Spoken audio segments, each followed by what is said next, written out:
ANC says it aims to have a generational mix in its structures, with at least 25% of leaders being young people. The party's Electoral Committee chair, Kgalema Motlanthe, announced nomination guidelines yesterday ahead of the organization's December elective conference. ANC members will officially kick off their nominations in September, so next month. For more on this, we're joined now by Livhuwani Matsila, who is the coordinator for the ANC's Electoral Committee, its national list. Livhuwani, thanks very much indeed for joining us this morning. So a whole range of important guidelines coming out of yesterday's briefing, at least. Before we get to the mix of young people and this generational mix that Kgalema Motlanthe has talked about, let's talk about some of the housekeeping issues insofar as nominations and campaigns. There's going to be a tight watch kept, we're told, on vote buying and on bribery ahead of these elections, this elective conference. How will you do that?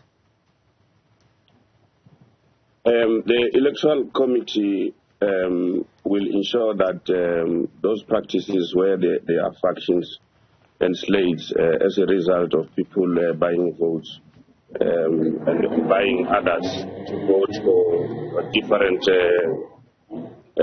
leaders will be the thing of the past, in the sense that there are now rules that are set by the Electoral Committee and approved by the National Executive Committee. And in those rules, the tendency is to influence others through the use of funds and buying of votes is now outlawed. What we'll then do is that we'll set up a process whereby different campaigns for leaders of the ANC will have to declare their sources of funding to the Electoral Committee. And the Electoral Committee will keep a register of who is funding which campaign, and the amounts of money that are invested in different campaigns will have to be declared upfront and be monitored as we go into the national conference in December. So this is also related to the issue of financial records, right? All campaigns for different slates will have to submit to the ANC their financial records insofar as their campaigns are concerned. Yes, and also the Electoral Committee at any stage, if there are allegations, will be able to inspect the bank records of the different campaigns. So the funding mechanisms for the campaigns will have to be very transparent and above board and approved by the Electoral Committee on an ongoing basis. Mm-hmm. The issue of slogans and slates will also be tightly monitored, we're told. Just clarify for us, what will be some of the control mechanisms around various slogans using the ANC's names and brandings for different slates? The rules discourage ANC members from negative campaigning against each other. Right. Because the derogatory slogans are used to tarnish the image of other candidates. We are saying that that should not be the case. Comrades must focus on the reasons why their preferred candidate should be supported. And they should then therefore look at the track record of the candidate, the qualifications, the experience, and what that person will offer in the leadership of the ANC to strengthen and unite the ANC. So these slogans and name calling and name dropping create a lot of disunity in the ANC. So the rules are meant to unite the ANC members going to the conference and beyond. Right. The issue of who is eligible to stand for leadership positions within the ANC, specifically who may stand as a candidate for the NEC, under that sort of headline, the ANC says it expects the highest ethical and moral standards for NEC leaders. And there are various rules around this. For one, you have to be an active member for at least 10 years. And then, of course, there are other issues around, if you've been charged with a crime, you may not also stand. This is interesting, Livhuwani, because, again, I ask, how will this be implemented in a context where, on the provincial level, in elective conferences, there have been several people nominated and elected to senior positions who face serious crimes. Zandile Gumede comes to mind, in Mpumalanga, Mandla Msibi, and the new chair in the Northwest, Nono Maloy as well. No, I think what we should then understand is that the system is being improved as we go. And the NEC decided that the Electoral Committee should solely focus on the National Elective Conference because that is the highest decision-making structure of the ANC, such that these rules that we are now talking about and are now being implemented by the Electoral Committee and various structures of the ANC will then also apply post facto to the National Conference in December.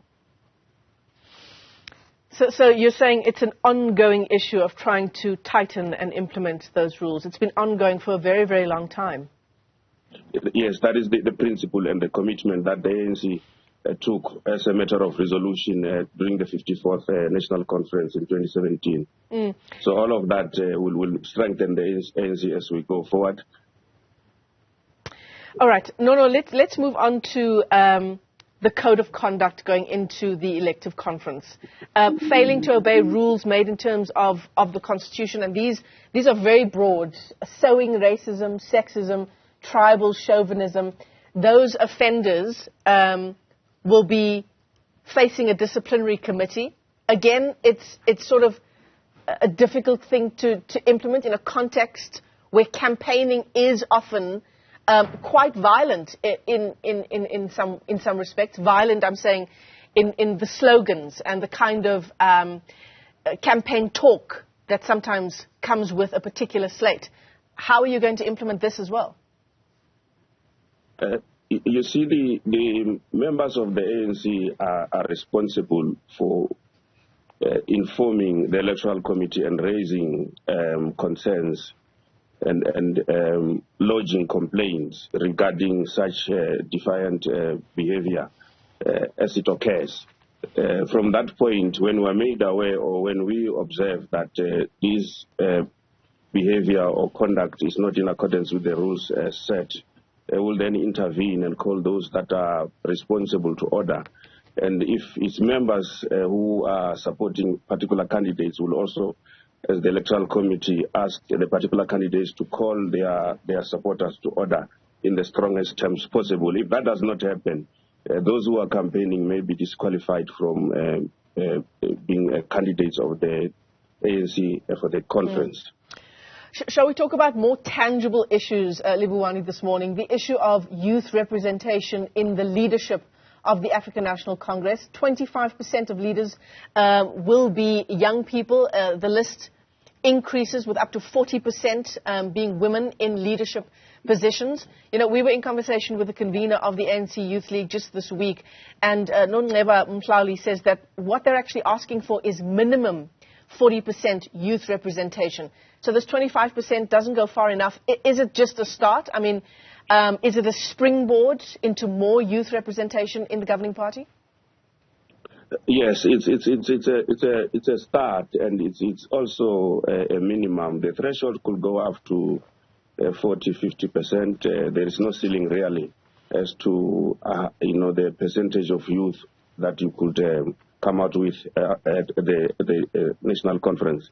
So that is a start to say that the ANC is very serious about succession planning in terms of its leadership processes, such that young people then are prepared to be leaders of the ANC in the future, as those who have got experience are becoming at the age of retirement and should then retire from active politics and serve as The only stumbling block there is that these young people say they are ready. They're ready now to take up those leadership positions. It's not about being leaders of the future. But Livhuwani, Matsila, let me thank you for your time this morning. The ANC's Electoral Committee National List Co-ordinator, as we continue to build up to the elective conference of the governing party taking place in December.